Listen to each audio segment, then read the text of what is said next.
the crimes that they've committed, it goes beyond, sadly, child sex trafficking and rape. We are talking about torture. We are talking about Dr. Mengele kind of experiments. We are talking about cannibalism. We are talking about murders. It's been my strong belief for a decade now that many of the victims are dead. I believe that there's probably been thousands of victims, and I believe that most of them, especially the babies and the toddlers, probably did not survive long at all. I mean, most children cannot survive being raped repeatedly every single day for more than a few weeks or a few months. So now the world is learning that it goes much darker and much deeper than Jeffrey Epstein and his associates raping and trafficking barely legal teens. I was very disturbed by what I was looking at. It's hard to go through, and for people who do, you've been I hate to use the word, but curating the emails on your X account so you can follow Liz on X, and she pulls out and puts into contacts and retweeting people who are doing a great job, other great, independent people who are going through these and putting them in contacts. To see what we're talking about, because you have a lot of people out there telling you, oh, it's boring. It's so boring. There's nothing to see here. But you mentioned the torture emails, and that was really disturbing to me. And we have some examples of those. I was actually looking for what it says here. Oh, yeah. In a preeminent, there's a guy named Martin Nowak. I had to look him up. I didn't know who he was, but apparently he's a preeminent mathematician. He wrote to Ghislaine and Epstein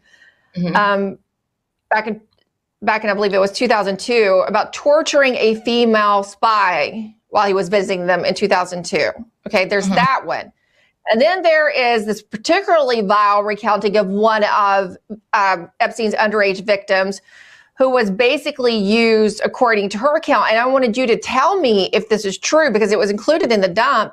There's a diary write of this young woman who's saying that she was used as an incubator at his Zorro ranch because he was obsessed with creating the perfect offspring. So it wasn't even just about the rape and the torture, like you said, and probably murder. He also had this fascination with genetics and creating a superior human. Yeah. So, he talked about how he was superior and he wanted to create a superior race. And we also know that he wanted to seed the race with his DNA. Even the mainstream media has been reporting that for years. And he wanted it to turn the Zorro Ranch into a baby breeding farm. I believe he was already doing that. And we know from Virginia Giuffre that not only was he not just raping her, he was also torturing her. She named one of the rooms in his New York City mansion the torture chamber, and him and Ghislaine Maxwell also wanted her to have their baby. They were obsessed with people having babies for them.